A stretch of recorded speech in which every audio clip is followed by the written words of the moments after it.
आगे बढ़ते हैं। पंजाब में फ़ज़ाई आलूदगी में ख़तरनाक हद तक इजाफा। लाहौर आज भी दुनिया के आलूदा तरीन शहरों की फहरिस्त में दूसरे नंबर पर है। फहरिस्त में कराची का 7वां नंबर है। पंजाब हुकूमत ने स्मॉग की रोकथाम के लिए लाहौर में निजी और सरकारी स्कूल, कॉलेजेस और निजी दफातर में हफ्ते में 3 रोज़ बंद करने का फैसला कर लिया। लाहौर एक बार फिर फिजाई आलूदगी में दूसरे नंबर पर आ गया। सूबाई दारुल-हुकूमत का air quality index 220 particulates record किया गया। कराची का फिजाई आलूदगी में 7वां नंबर। दूसरी जानिब पंजाब हुकूमत ने स्मोक की रोकथाम के लिए इकदाम शुरू कर दिए। लाहौर में निजी और सरकारी स्कूल्स, कॉलेजेस और निजी दफातर हफ्ते में 3 रोज बंद करने का फैसला। महकमा हायर एजुकेशन की जारी करदा नोटिफिकेशन के मुताबिक इतवार के अलावा हफ्ते और पीर के रोज भी छुट्टी होगी।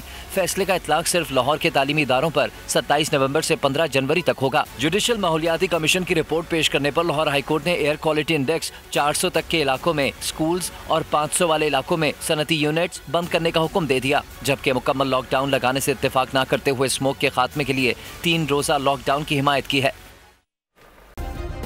सब्सक्राइब करें और बेल दबाएं ताकि कोई खबर रह न जाए।